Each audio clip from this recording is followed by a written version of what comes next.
On this episode of Phinside The NFL, the backup quarterback situation and the contingency plan McDaniel and Greer should have at the position have been quite the topic of discussion already, and the offseason just began. Well, I got another hat to throw into the pile, as I think this might be a decent option for developmental QB if they're looking for one. Let's talk about it.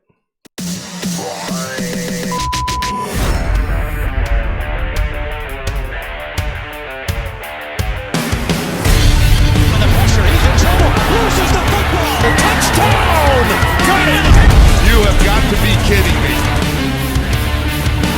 Jalen Waddle has a Dolphin touchdown. And he will score! Field down the near side, man open, touchdown!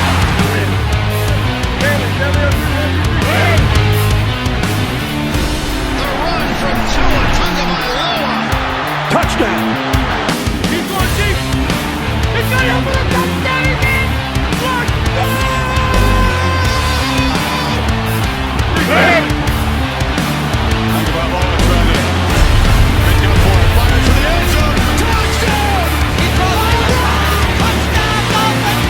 Beautiful day to be a Dolphin fan. Let's go!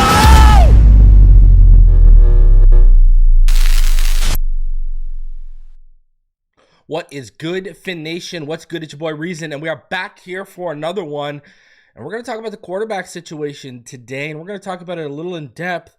And man, my partner for Fin Too Deep, Neil Driscoll, is going to be very proud of this video. I'm going to tell you that much right now. But please smash the like button. Subscribe if you are new as you come through. We are so close to 17K, and I got a big giveaway for multiple winners planned at 20K. So smash that like button. Subscribe if you're new. Helps out the channel. It helps me do what I do. Listen, I've been pretty adamant. I want the Miami Dolphins to double dip when it comes to the quarterback situation. I want them to get a legitimate option that's already in the NFL right now, whether that be free agent or via trade with a guy like Sam Howell, whatever the case may be. I want that. But I also want us to draft a developmental guy. I don't, just keep drafting him. But I've been pretty adamant that I want Kirk Cousins. The Miami Dolphins, they brought in Bobby Slowick and added him to the staff as senior pass game coordinator. He has the tie-in not only with his brother being on the defensive staff, but also with Mike McDaniel. They not only worked in San Francisco, where else did they work? Washington, the team that drafted Kirk Cousins under their regime with Shanahan. So I really want Kirk Cousins as the veteran option. He'll be over a year and a half removed from the Achilles injury. That's a backup option. I don't want him as a starter.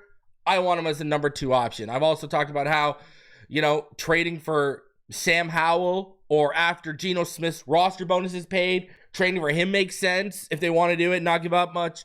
But when you talk about the free agents, Andy Dalton, Mac Jones, Russell Wilson, Justin Fields are going to be some of your best options along with Marcus Mariota. I know, man, what a few months do to narratives, because heading into that final game against the Jets after the Dolphins beat the Browns, between what Huntley had said with the team talking to his agents as well as his performance in that Browns game, we all thought we had found our number 2, but it sure seems like that isn't the case right now. So, if you missed my show earlier last month, I said the top backup quarterback options for the Miami Dolphins were Kirk Cousins, trade for Sam Howell or Geno Smith, Andy Dalton, Mac Jones, Russell Wilson. Number 6 was a rookie quarterback, 7 Marcus Mariota, 8 Tyler Huntley, 9 Joe Flacco, and Jameis Winston at 10. Now that was January 19th. January 20th, that video came out. So a lot has changed since then. And one player I want to talk about that makes sense for the Miami Dolphins as a developmental quarterback, well, he's already been in the NFL for 1 year. and he's in the same division as the Miami Dolphins. But before we get into that, I want to shout out today's sponsor, BetUS. BetUS wants to know right now, if you could choose one, Dolphin fans, who would it be? Would it be Jarvis Landry? Or would it be Jalen Waddle? Jarvis Landry played 64 games as a Dolphin. Waddle's played 62 to this point. Landry had 400 receptions. Waddle had 309 receptions up to this point. But look at the yardage. On those 400 receptions as a Dolphin, Landry, he gained 4,038 yards, while Jalen Waddle, on his 309 receptions so far, he has gained 4,129 yards. The yards per reception is 13.4 to 10.1 in favor of Jalen Waddle. But to this point, 64 games in, Jarvis Landry had 22 touchdowns, and 62 games in, Waddle has 20. Who would you pick? I'm going Jalen Waddle. I loved Jarvis Landry as a possession receiver, but Jalen Waddle is far more dynamic. But let me know in the comments, who would you pick, Jalen Waddle or Jarvis Landry? Also, man, we got March Madness coming up. We got hockey in full swing. We got NBA basketball in full swing. Go use BetUS as your #1 sports book app for all your betting needs. Use promo code YouTube150, that's YouTube150, and get your first free deposits matched up to $2,000 by 150%. Some of the quickest payouts in the industry, 24/7 customer service. As always, shout out to BetUS for sponsoring this show. So, who could be the option for the Miami Dolphins? And you guys are going to think, some people are going to think I'm nuts. But think about this, and I'm going to lay the case down. Is Joe Milton the best option for the Miami Dolphins in terms of acquiring a developmental quarterback? Now, let's start this all off from one place. Let's head all the way back to January 6th. On January 6th, it was reported Steve Palazzolo, who used to be with PFF, he said there have been multiple QB needy teams that have been reached out to the Patriots inquiring about Joe Milton after his performance yesterday, which was against the Buffalo Bills, per Steve Palazzolo. So early on, over a month and a half ago, it was already the Patriots were fielding calls for Joe Milton for how he looked against the Buffalo Bills. So we know there was interest, but it got even further than that. A month later, on February 5th, this report came out. The Patriots may consider trading Joe Milton, who could fetch up to a third-round pick per report. The New England Patriots are beginning anew after a disappointing 4-13 campaign, but there was a bright spot that came from the 2024 season, and that would be Drake May. Now, they selected, it says right here, Joe Milton with the number 193 overall pick, and he was an intriguing prospect given his size and absolute cannon he possesses for a right arm. Played in just one game in his rookie campaign, but a minute may have been enough to drum up some trade interest. According to Greg Bedard of the Boston Sports Journal, there's increasing belief around the NFL that the Patriots are at least contemplating a trade of Milton this offseason. Bedard says Milton is not officially on the trade block right now, but once everything is settled with the new coaching staff, it could be considered. What could New England get in return? Bedard says some league executives believe the Patriots could land up to a third-round pick. So you have got a kid who's on the block right now that, the talent, the tools are just through the roof. Now, obviously, he's a little bit older than a prospect you would be drafting in this draft class, 110%, right? He's going to be 25 in March, is Joe Milton. But man, let's talk about this for a sec. First things first, the draft. Yeah, I've wanted this team to draft Jackson Dart since August. There's other guys I like. Kyle McCord.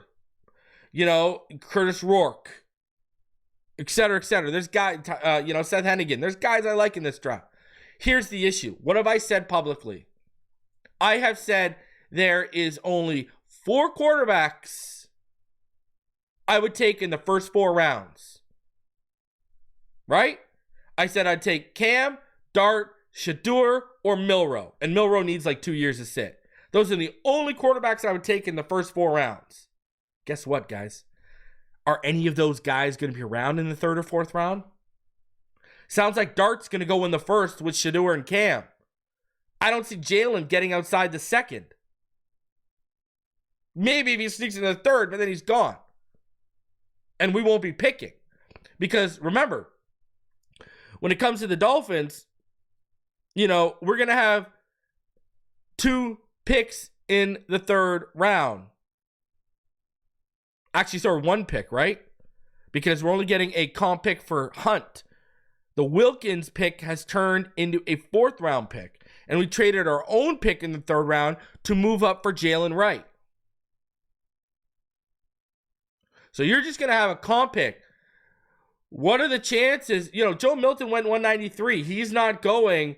If they're going to trade it, it's probably going to be, it could potentially be for a top 100 pick. But let's digress. My point is, are you going to find a better developmental option available with a 3rd or 4th round pick you're going to have with the Hunt compensatory pick or the Wilkins compensatory pick in the 4th or your own 4th round pick?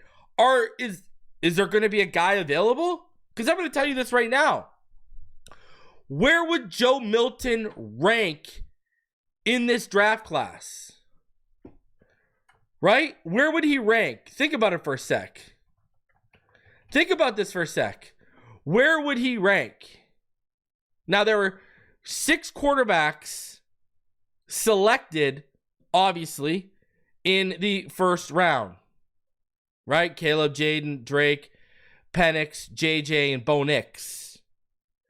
But after that, it went Spencer Rattler at 150, Jordan Travis at 171, and Joe Milton at 193.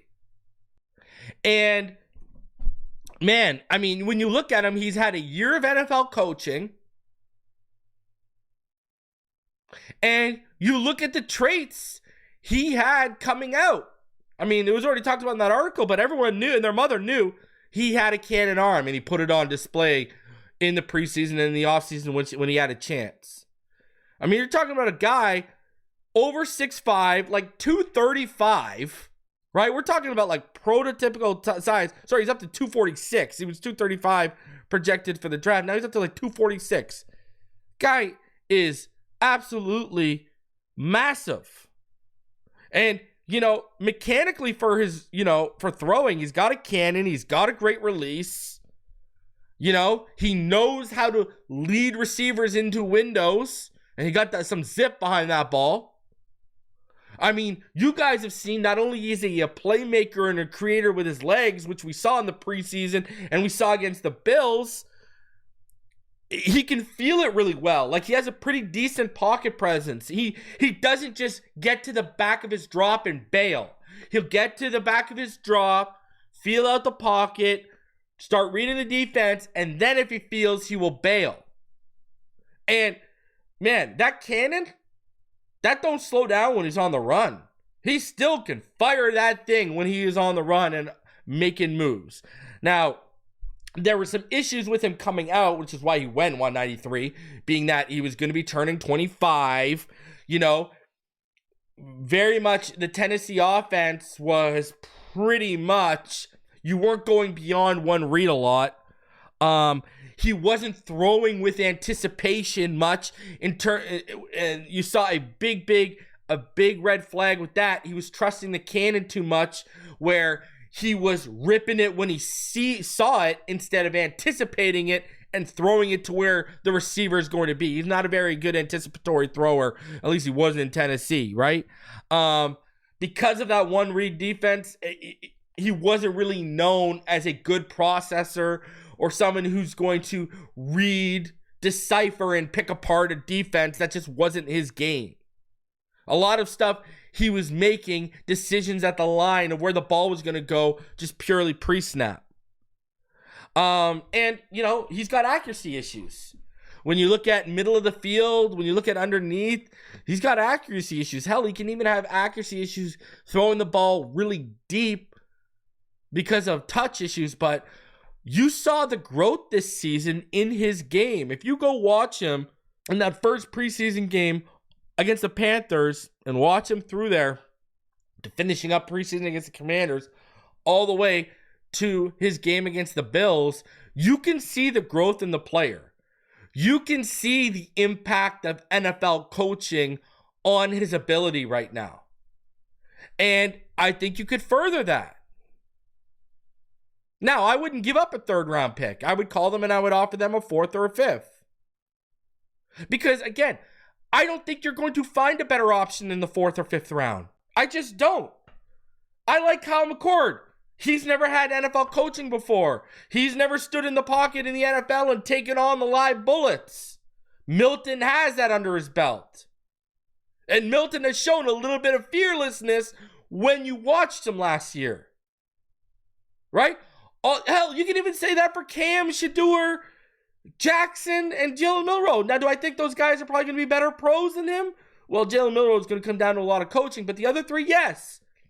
But Joe Milton's further ahead of the curve than them. That's just a fact. And when you really watch, I'm telling you, he was impressive in that Buffalo game. I mean, he was just impressive. 22 of 29, 241 yards. Had the passing touchdown. Ran for another 16 yards and a touchdown. Had a 111.4 quarterback rating. Now, it was much more impressive than his preseason. His preseason, you saw the rawness, right? He only threw 1 passing touchdown in the preseason. But you saw the rawness. He had like under a 40% completion percentage in the preseason. He was 11 of 30. And then you see the growth and the development in the final game of the season against the Bills. And, people are going to say, well, the Bills didn't play a lot of their starters. Okay, I'll give you that.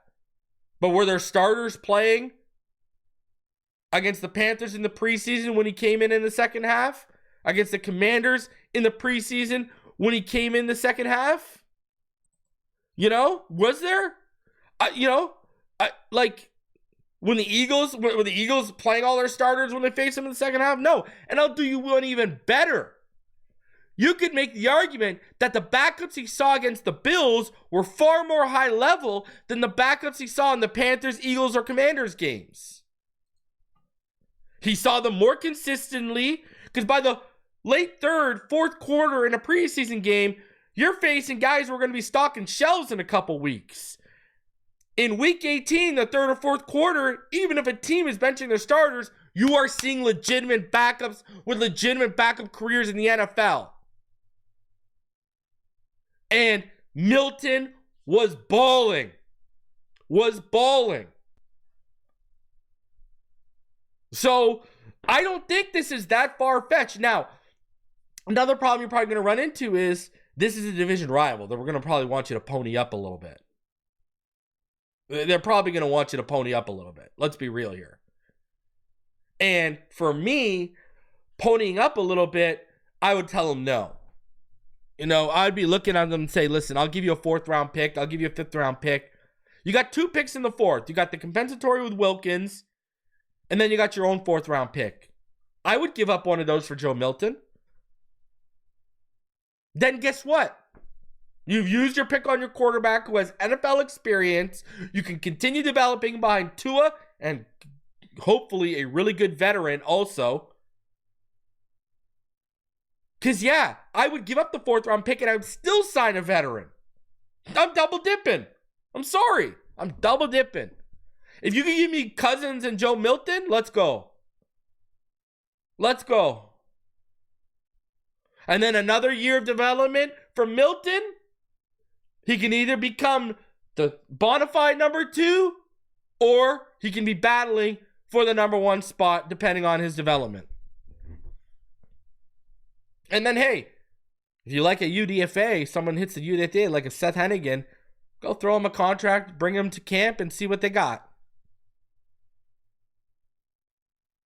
But listen, you can want Joe Milton, you can not want Joe Milton, but you can't deny that that's not an intriguing option, considering if it's going to cost a 3rd or 4th round pick comparative to what's probably going to be on the board quarterback-wise in the 3rd or 4th round. This is probably your best option, because I would probably put Joe Milton as quarterback 5. I would put him above Quinn Ewers. It just makes sense for him to be a legitimate backup option somewhere in the NFL. And why couldn't it be in Miami? We've got capital to spare. So it's food for thought, man. It's food for thought. And I hope people really sit down and think about this for a second, because you got a kid with a ton of upside who's 25. He's mature. He's obviously a sponge and very well receptive to coaching. When you watch how he looked against the Panthers all the way to how he looked against the Bills, talk about growth in a kid's game at the NFL level. You saw it right there in front of you. So, hey, would I be down for a rookie quarterback in the draft? Yeah, 110%. But when you sit here and you think about the options that'll be available in that 4th round, say, compared to a Joe Milton, all of a sudden, if you're dead set on taking a quarterback, that, to me, is a better option. You know what, it's much less of a mystery. It's much less of a risk. It's much less of a gamble, because you don't know what any of these kids, whether the first quarterback off the board or Mr. Irrelevant and the last quarterback off the board, you don't know what any of them are going to be at the NFL level yet. You don't know how they're going to respond to NFL coaching. You don't know if they're going to like the grind and put in the work. But you got a kid right here who's already putting in the grind, already putting in the work, and showing that he's coachable. I don't know, man. It's just something to think about. So think about it. You know? So, listen. Do me the favor. Smash the like button. Subscribe if you are new. And I appreciate each and every one of you for supporting the channel, for supporting me the way you do. Can't do it without any of you. And when we are back from Vegas, it is going down. We got the combine at the end of February. We got the tampering window opening up just at the beginning of, just about a week and so into March. Then not too long after that, free agency opens up. And then we got the draft the next month after. So we got so much content coming your way. I know a lot of viewers on this channel, it's their favorite time of the year on this channel, and it's one of my favorite times of the year on the channel. I mean, the playoffs should be our favorite time, but it's been 24 plus years since we won that. So but yeah, I just wanted to thank you all for supporting me and allowing me to do what I do and how I do it. Again, please smash the like button. I want to do a big giveaway at 20,000 subscribers. I want to have multiple winners. So we'll be looking at that. As always, shout out to BetUS for sponsoring the channel.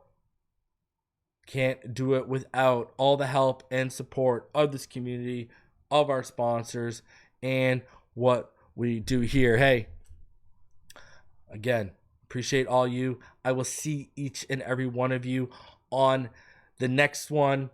And while I'm getting my tan in Vegas, I want y'all to think about what the Miami Dolphins should be doing at quarterback. And also, answer that question earlier.